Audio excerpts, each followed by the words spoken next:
Hi friends, Living Fit with Laura on this beautiful, beautiful morning. I can see the sun burst through the clouds. It's just beautiful.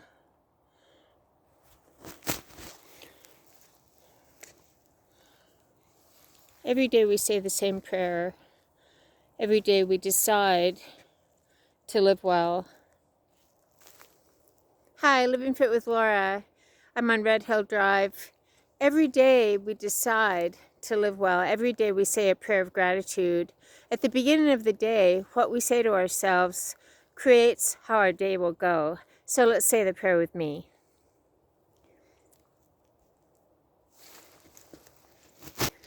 This is the day my Lord has made. I will rejoice and be glad. I will rejoice. We have decided to rejoice. There's Daisy and there's Pixie. We have decided to rejoice. We're not waiting for this or that to happen, or for people to entertain us, or for to be babysat, to be glad.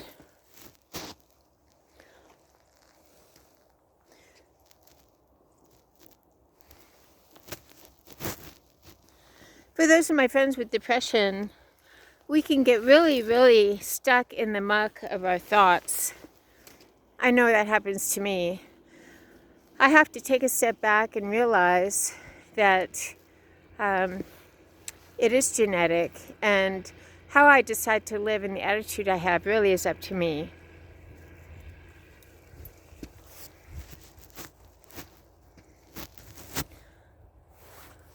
When we have depression, no one else can change our attitude. We are the only ones to decide not to have a pity party picnic, for one. We're the only ones to decide to focus on the sun, S-O-N.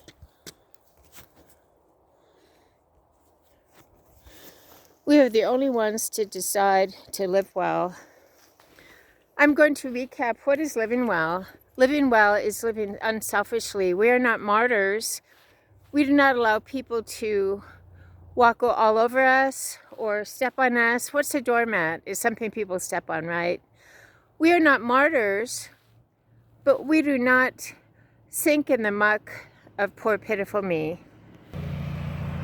On this beautiful day, we have decided to live well. On this beautiful day, we decide to stop having a pity party picnic, for one. There's a logging truck passing me behind me. On this beautiful day, we say,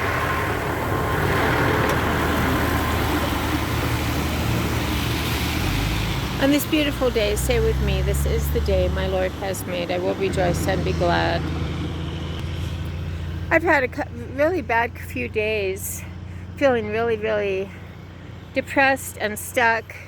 And the best thing I can advise my friends when we feel that way, when we feel really bad, we take a step back and we remember that we don't live by our feelings, we live by facts. I choose to live by the facts of those things unseen. I live by those promises given by my eternal Creator, not by my feelings, because our feelings can fluctuate. If we eat junk food for a while, or if we watch a bunch of social media that depresses us, we must put our phone down, take a step back, and remember that this is the day my Lord has made. I will rejoice and be glad. We can still live productively in the midst of depression. I have genetic depression, so I feel bad all the time, but notice the word feel. I still am productive. I get up, I take care of things, I take care of my family. I still live well because I want to leave a legacy of hope. We decide to still live well. We still live well because we want to leave a legacy of hope. We still live well because we want to see what's around the corner. We don't want to stay stuck in poor, pitiful me and regurgitate what happened last week or last year or 10 years ago, because then we will miss out on what's around the corner. We continue moving forward to those things that lie ahead, putting behind us those things that lie behind.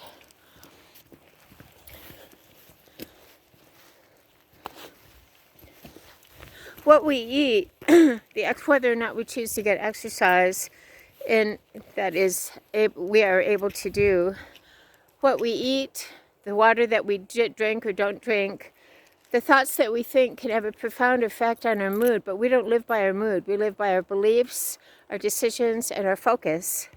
So that is why we deliberately drink lots of water, we stay hydrated, we drink half our body weight in water in ounces, half our body weight in ounces of water per day. We deliberately eat that salad for lunch. We deliberately choose not to live on junk food. We are deliberate. We are deliberate because we don't live by our moods, we don't live by our feelings. We do have the choice to choose a big healthy salad for lunch instead of grab a bag of potato chips. We do have the choice to choose to get up and vacuum the house instead of sitting there and watching YouTube or scrolling social media. We do have the choice to be productive in the midst of feeling bad, because we don't live by our feelings. We live by our decisions, our beliefs, and our convictions. That is why I don't have a lot of pity for people who play the blame game. I made a video about Matthew Perry a couple days ago. It's very tragic because with all the wealth and privilege that he had, he spent millions, $15 million on rehab. He was in rehab close to 20 times. He lived an overindulged life. He bragged about sleeping with all the women in Southern California. I have compassion for him because he was, despite the privilege, the money, the privileges that money gave him, he lived a very self-centered life. Poor me. He referred to incidents in his childhood that he hung on to. His mother wasn't perfect. No mother is perfect. I'm certainly not a perfect mother. I did not have perfect parents, but I choose to remember the wonderful qualities of my parents, and I choose to take responsibility for my own decisions. Matthew Perry never did that. He played the blame game and he played victim all throughout his entire life, just as Prince Harry is doing. Prince Harry was born in privilege, and yet he is playing victim, and he is trashing his family and blaming them for poor pitiful me. Only he can decide to get up off his butt, stop having a pity party picnic, and realize his blessings, the blessings that his privileged life has given him. We can all see our lives as blessed, whether we are middle class, lower class, or wealthy, because it's not the money that makes us happy. It's what we do with our lives to bless others that gives us a feeling of fulfillment. So let's let our legacy be that of hope. Let's give hope to other people. I want my legacy to be in giving hope to other people. Let's take responsibility for our lives. Stop having a pity party picnic for one, and get our mind off ourselves and focus on the sun. S-O-N.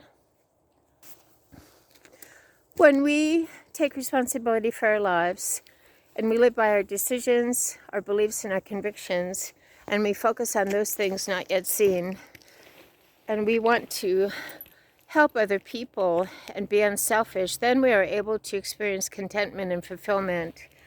Remember that contentment and fulfillment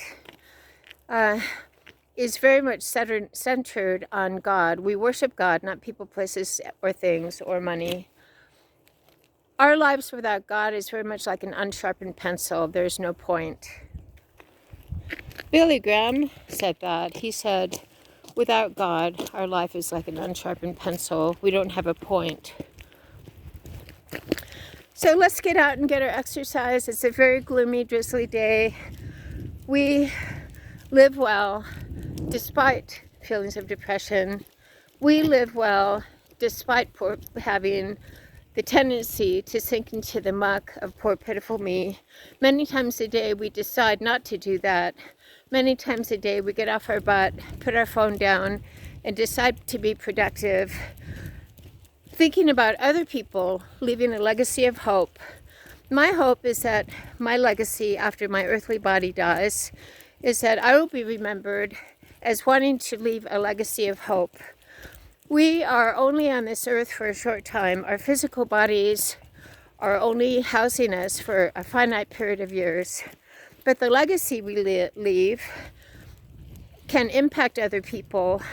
So let's leave a legacy of hope. Let's continue moving forward to those things that lie ahead, putting behind us those things that lie behind. Have an awesome day with me. We smile anyway, remembering that our attitude is only up to us, not people, places, or things. I'm proud of you. Keep up the great work. Living Fit with Laura.